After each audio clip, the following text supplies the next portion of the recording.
नमस्कार विद्यार्थी मित्रांनो, आपल्या आठवणीतील मराठी शाळा या यूट्यूब चॅनलमध्ये आपले सहर्ष स्वागत। व्हिडिओच्या पुढच्या सिरीजमध्ये आज आपण परत अपूर्णांकाचा अभ्यास करणार आहे। काल आपण अपूर्णांक ही संकल्पना समजून घेतली, अपूर्णांकांच्या आकृती आपण घेतली होती पिझ्झाची आणि त्याचे भाग करून अपूर्णांक कसा विभागायचा, कसा मांडायचा हे बघितलं, अंश छेद बघितलं।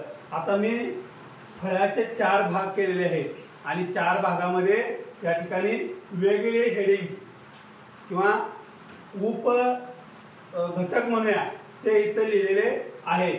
त्यामध्ये बघा अंशाधिक अपूर्णांक, छेदाधिक अपूर्णांक, समछेद अपूर्णांक आणि भिन्नछेद अपूर्णांक असं 4 प्रकारात हे विभाजन अपूर्णांकाचा आज आपण बघणार आहोत। तर मी कालही सांगितलं होतं अपूर्णांक हा खूप गरजेचा असतो गणितात। अपूर्णांकाला त्यालाच गणित येते। मग कधी अपूर्णांक येणार आहे तर ह्या सगळ्या संकल्पना आपल्या क्लिअर असल्या पाहिजेत। तर आज आपण सगळ्यात पहिल्यांदा काय बघूया रे, अंशाधिक अपूर्णांक म्हणजे काय। आणि काल मी जाता तुम्हाला सांगितलं बघा, छेद अंश, छेद अंश, छेद अंश म्हणजे खाली असतो तो छेद, वर असतो तो अंश। मग आता मी इथे काही अपूर्णांक लिहितो बघा, चला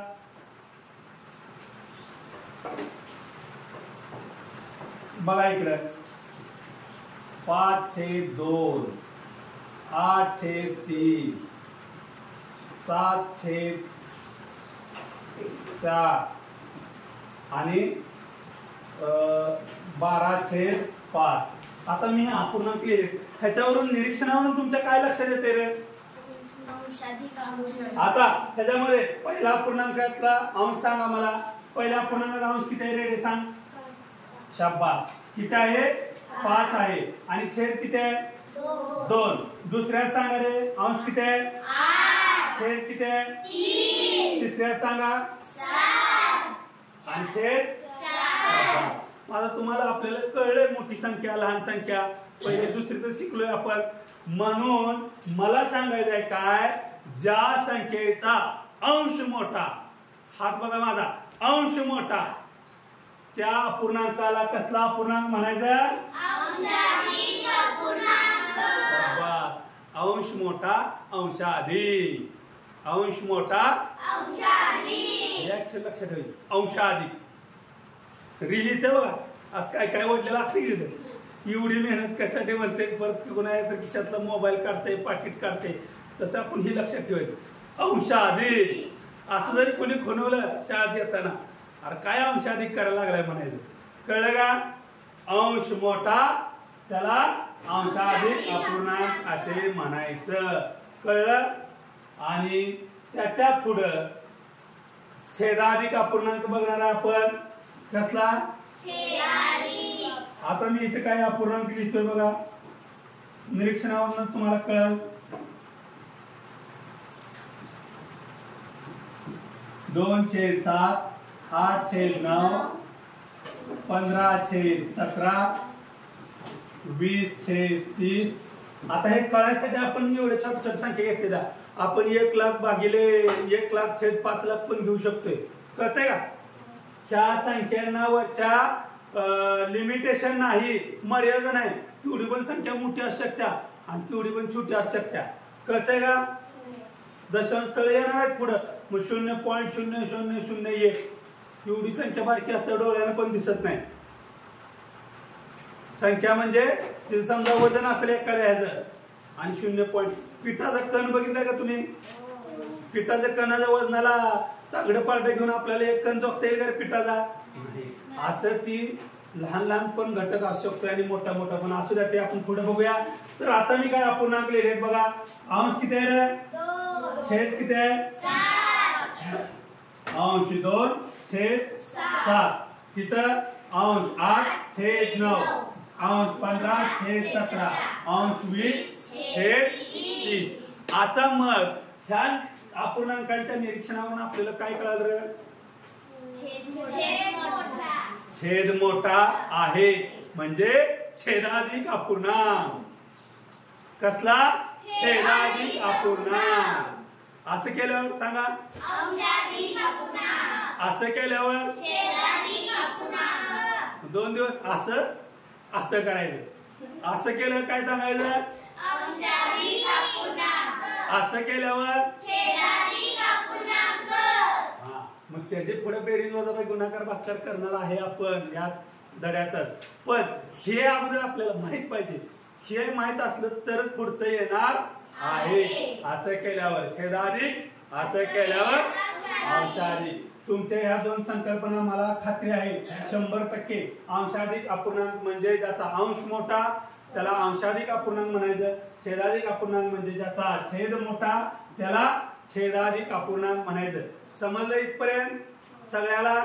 आता ह्याच्यावरनं खाली आपण जर गेलो काय रे समछेद अपूर्णांक. समछेद अपूर्णांक काय आहे समछेद अपूर्णांक.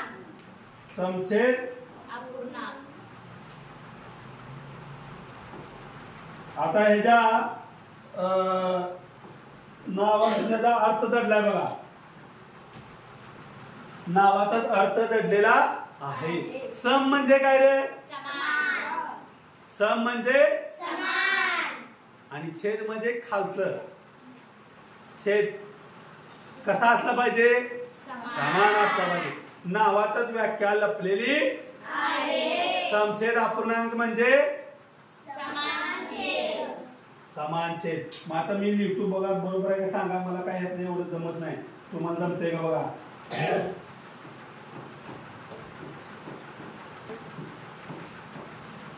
बरोबर आहे का लिहिलं नाही सर तुम्ही काय तर चित्र देऊन आम्हाला फसवू नका म्हणा. बरोबर. तर आता लिहितो बघा बरोबर आहे सांगा.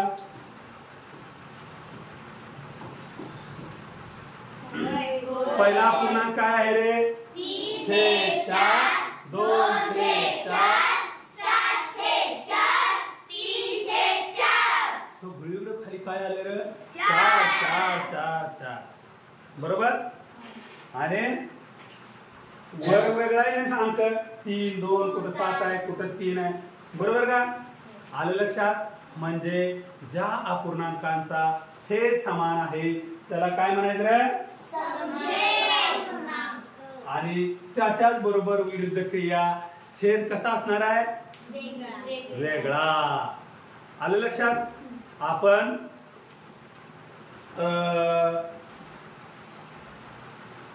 मैसूर पाकचं उदाहरण घ्या.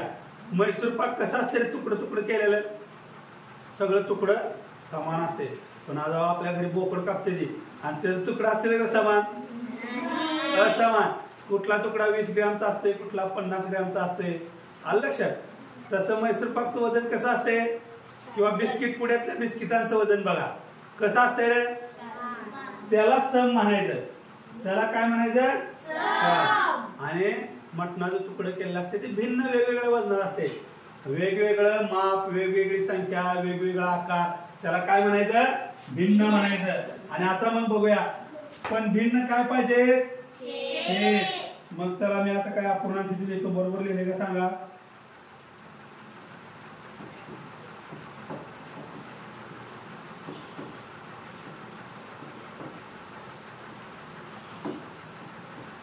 आहे का बरोबर आहे भिन्न छेद. आता एक लक्षात ठेवा इथं भिन्न छेद दिले म्हणल्यावर इथं अंशाचा विचार करत बसायचा आहे का नाही. आलं लक्षात. तर या ठिकाणी फक्त आपण छेदाचा विचार कर 4 5 3 2 आणि हे भिन्न छेद आहे. आता आपण त्याच्या पुढच्या व्हिडिओ मध्ये अपूर्णांकांचा लहान मोठेपणा बघणार आहे. समछेद अपूर्णांकांचा लहान मोठेपणा भिन्नछेद अपूर्णांकांचा लहान मोठेपणा. या व्हिडिओ मध्ये इथंच थांबूया. मला खात्री आहे की सगळे तुम्हाला व्यवस्थित समजलेलं आहे. व्हिडिओ आवडल्यास लाईक करा शेअर करा सबस्क्राईब करा. आणि लाईक शेअर सबस्क्राईब नाही केला तरी नक्की तुम्ही हा व्हिडिओ बघून स्वतःपुरतं तरी अपूर्णांक ही संकल्पना समजून घ्या. अंशाधिक अपूर्णांक छेदाधिक अपूर्णांक समछेद अपूर्णांक आणि भिन्नछेद अपूर्णांक. धन्यवाद.